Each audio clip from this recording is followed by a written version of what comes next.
I'm here at the airport. I'm about to board my flight for San Salvador. The goal of this mission is to let the Trump administration, to let the government of El Salvador know that we are going to keep fighting to bring Abrego Garcia home until he returns to his family. I hope to meet with representatives of the government. I hope to have the chance to actually see Kilmar and see what his condition is. But we are going to keep fighting because this is a miscarriage of justice. The Supreme Court has ruled 9-0, that he was illegally taken out of the country and put in a prison in El Salvador. I just landed at the airport in San Salvador a little while ago. I'm now en route into the city, looking forward to meeting with the team from the American Embassy. And I do want to thank our Foreign Service officers and the whole team at this embassy and embassies around the world for all the good work they do on behalf of our country. I'm proud to co-chair the bipartisan Foreign Service Caucus that stands up for the men and women who are serving our country overseas and at home in the State Department. After that, I hope to meet with some high-level government officials from El Salvador. As I've said before, the goal of my visit is to talk to people here about the release of Kilmar Abrego Garcia. I told his wife and his family I would do everything possible to bring him home, and we're going to keep working at this until we're successful. I also hope to have the chance to meet with him, but we'll have a better idea. It's just disgusted that any congressional representative is going to run to El Salvador his aid. When yesterday, I read in his state, an illegal alien charged with murder was released back into the community, and not the ICE detainer wasn't honored, and ICE had to go find him. In his state. In his state. The murder of Rachel Murrin yesterday, listen to the testimony and listen to the mother on Handy last night. If you're not human, then your heart wasn't broken. It's just in his state.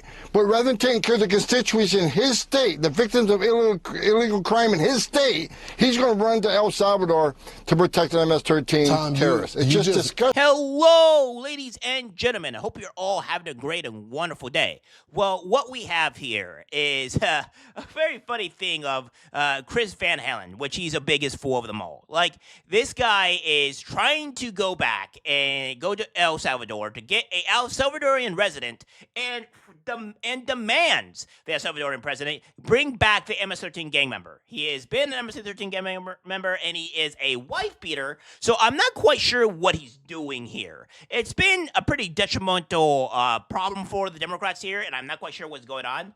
So, yeah, but without further ado, my friends, we're going to get into this. And we have this here from Kentucky Oka the Great. It says DOJ and DHS released Kilmar Abrego Garcia documents. He was arrested in the company of known MS-13 gang members carrying marijuana and cash.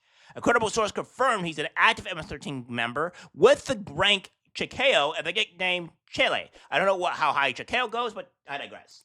In 2021, his wife filed a restraining order against him for domestic violence, alleging he punched her, scratched her, and tore off her shirt.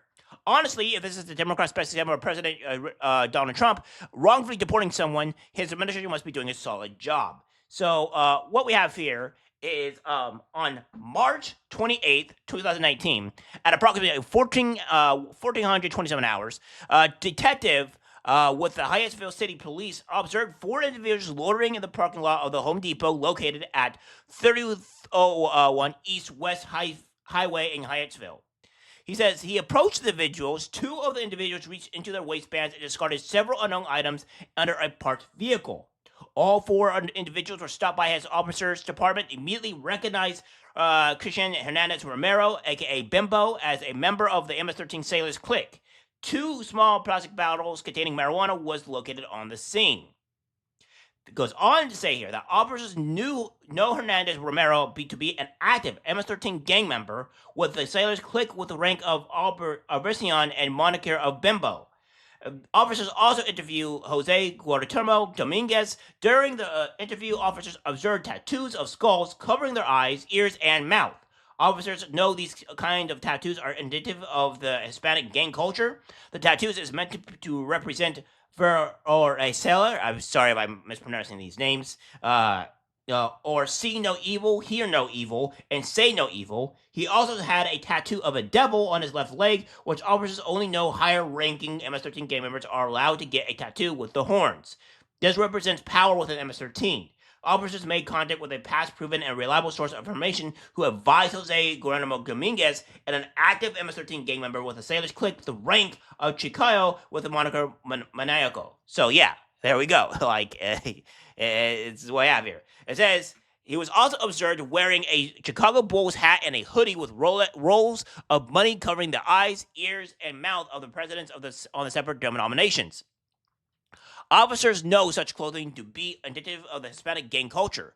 The meaning of the clothing is to represent see no evil, etc., etc. So we have that here, right? And it says what these people are: Fernando, Jose, Jose, etc. So we see that all that here, right?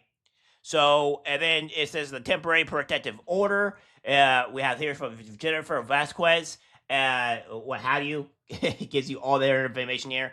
The terms of this order shall be effective of 6/17/2021. So, there you have that. So, yeah, this guy is obviously not a great dude. He seems to be quite an issue, mind you. And, of course, we have this here from Bill Logan, pretty much adding on to the fact. It says, Fox News has obtained a written domestic violence allegations from Kilmar Abrego Garcia's wife in 2021. Going back to here, right? In which she alleges he is a repeat wife beater and writes at this point, I'm afraid to be close to him. I have multiple photos, videos of how violent he can be and all the bruises he has left me. In her own handwriting, she alleges that Abrego Garcia punched and scratched on her on her eye, leaving her bleeding after throwing her laptop on the floor. She also writes that on another day, he got angry again, started yelling, and ripped her shirt and shorts off, then grabbed her arm, leaving marks. She also writes that in 2 times in 2020, he hit her. In November 2020, he hit me with his work boot. In August 2020, he hit me in the eye, leaving a purple eye. So, yeah, it's like, even this is all here, right? Like, this man here is obviously not a good person. He is a wife beater. He is a monstro, and what have you. Even Amused, he leaves the transcripts here of what this is going on. Yeah, he said, I told him to give me his card to pay. He got angry, started insulting me. I only put a few gas. Once leaving there, he pulled out like crazy. I started recording because I was scared of the way he was driving. Probably our 1-year-old was in the back seat. So he was driving erratically, insanely with his 1-year-old child in the back seat. That's great. In the recording, you can hear him yelling, insulting me, driving extremely fast. I was watching Reg on my laptop, and he yelled to turn it off. I told him I wasn't sleepy. He got angry, yelled shut, and threw my laptop into the floor, and the baby started to cry because he was putting pressure on him. My immediate reaction was to push him off us, and then he punched, scratched me on the left eye, etc., etc., so you get the gist. So, yeah, that was pretty much here. And, of course, for whatever reason, the media likes to lie. They like to not paint the correct narrative here. And they're still saying that he was still being in Maryland. He's a Maryland citizen. He's a U.S. citizen. And they're just keep trying to push this lie, which is quite disgusting. And that's what you expect from the media themselves. What really matters to Americans is that this MS-13 gang member, who unfortunately, Jay, you and a lot of your colleagues have called a Maryland man, when in reality, I'm going to stop you there. What is your evidence, Tricia? Wait, I got to stop you there. What's your evidence that he's in MS-13? Well, there's actually been 2 separate immigration judges, Jay, who have confirmed and ruled that he is a member of MS-13. Well, that, as well as we have intelligence, it was brought up in deportation proceedings. Jay. But what's the evidence that was brought up in those deportation proceedings that he's in MS-13? And they dismissed his appeal, Jay.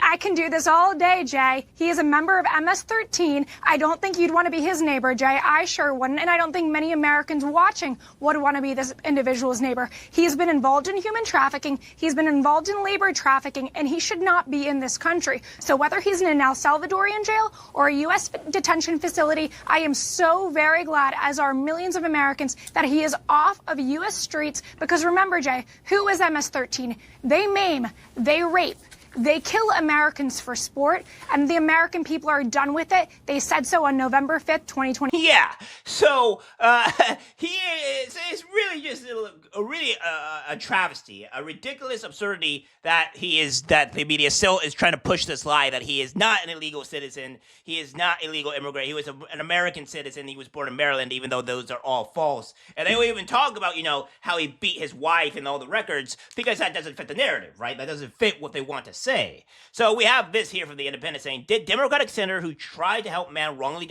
deported to El Salvador violate the Logan Act? Well, guys, I have the Logan Act here with me here, so we get to see exactly what's going on, right? So we have this here. It says, the Logan Act is a United States federal law that criminalizes the negotiation of a dispute between the United States and a foreign government by an unauthorized American citizen.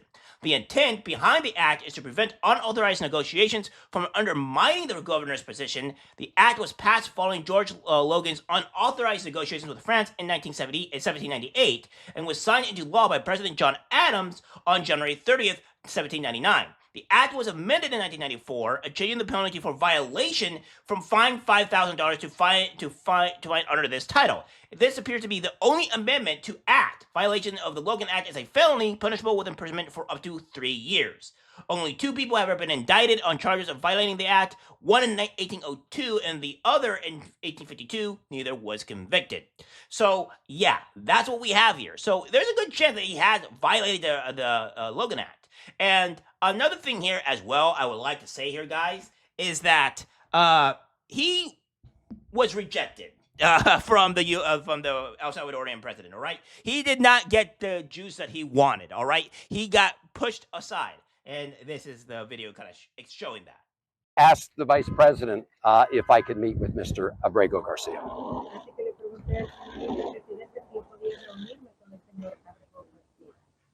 And he said, well, you need to make earlier provisions to go visit CCOT.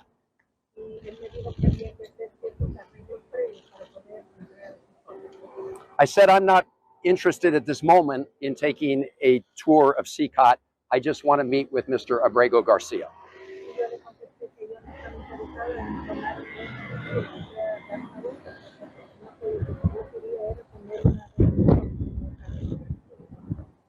He said he was not able to make that happen.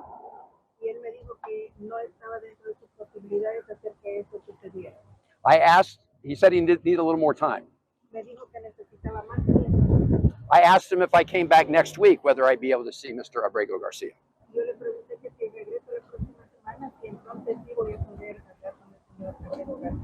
He said he couldn't promise that either. So I asked him if I could get on the phone, either video phone or just a phone, and talk to Mr. Abrego Garcia.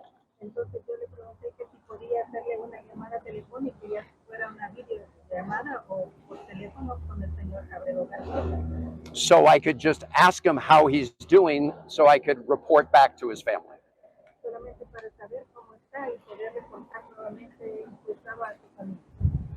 He said he could not arrange that. He said maybe if the American embassy were to ask, maybe that could happen.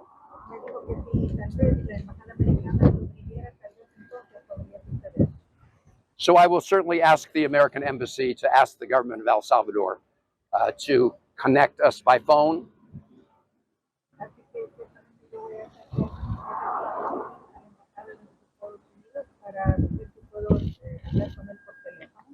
I asked him how about his family? How can he talk to his wife so that she can hear his voice? I'm more than happy to hear the congressman say they're all going to El Salvador. I think for Republicans, this just confirms what we have believed about the Democratic Party and why it currently has a 21% approval rating in Congress. Look where the energy in the Democratic Party is. It's around retrieving illegal aliens from El Salvador. It's around fighting for these college campuses that have been rife with anti-Semitism. It's around biological males who want to play in girls' sports. This is why they are losing to Donald Trump every day, because the energy that Democrats feel comes on all these issues that are fundamentally not where the American people are. Congressman, one second. Congressman, can I give you the chance to respond to that? Donald Trump. Yeah, I mean, it's Donald Trump that's actually losing the support of the American people. Donald Trump's not focused on lowering the costs of housing, not focused on lowering the price of goods. He's out there deporting people that have legal status to be here, revoking student visas from students that are contributing to this country. He doesn't have legal status to be here, Congressman. He has a deportation order. You're going to go to El Salvador. You're going to go to maybe go to the grocery store. Like, there's an issue here where you could possibly win on, but you're going to El Salvador instead. It's okay that someone walking into getting their citizenship, walking into their citizenship test, their citizenship meeting, is being apprehended on the way into their next process, which just happened to somebody in Vermont, and it's happening now across the country. Students are being deported and revoked of their student visas. Yes. Many are not being told why that's the case. That should not be happening in the United States. And certainly someone shouldn't be deported and being left in a prison in a foreign country when the Supreme Court says it should be returned back. And so those are the questions. And by the way, as Democrats and as a Congress and a government, we should be able to do multiple things at the same time. We should be able to take on billionaires who are raiding the government. We should be able to take on Elon Musk, who has no business being in charge of Doge. And yes, protecting the civil rights and human rights of people that are in this country and entrusted to us. And so, yes, Scott, we can do all of those things. And it's Donald Trump who actually defined the Supreme Court and whose numbers are going down. Kate Bedingfield. I would also just say to your the energy from Democrats on these issues, let's also look at the elections that have taken place since November of 2024. You've seen the Republican agenda start to be rejected. You saw it rejected in Wisconsin, where Elon Musk was at the center of the race there. You saw Democrats with an enormous amount of energy and independents with an enormous amount of energy come out and reject the agenda. So, I think let's look at where the electoral voice of Americans has been since Trump was elected. Can I ask the Congressman one question? Do you believe that Garcia should come back to the United States and be allowed to live here indefinitely? I think that Garcia is allowed to due process. That's what I believe. Do you think he should be able to stay in the United States indefinitely, or would you support him being sent to another country? What I would support is for him to be able to have due process in this country, which he's being denied of right now. Yeah, so again, these Democrats are in denial. They're in great denial. And in the next video, I'll kind of show on how denial that they are. But the fact of the matter is that you guys have been lying about this guy for a while now, about this El Salvadoran guy. You guys keep on trying to push onto that people do not want illegal immigrants. And it's like, I don't know what else to tell you. You guys are collapsing upon yourselves. Nobody is agreeing with you. And you're in a huge amount of copium that's saying that that the Democrats are in a good spot when they're not. And we all know that you're a part of the liberal media. We all know that you are funded by some Democrats or funded by the government to push this propaganda slop, Democratic slop, into the other people's hands. So it just goes to show that you cannot just be trusted. All right, you are a terrible organization. So we need to go much further there. So guys, yeah, this guy's is a creep. He's a clown. The media is being obviously lying about this every step of the way, and they're being caught red-handed. All right, guys, that's it for the video. Like, subscribe, share. As always, take care, my friends.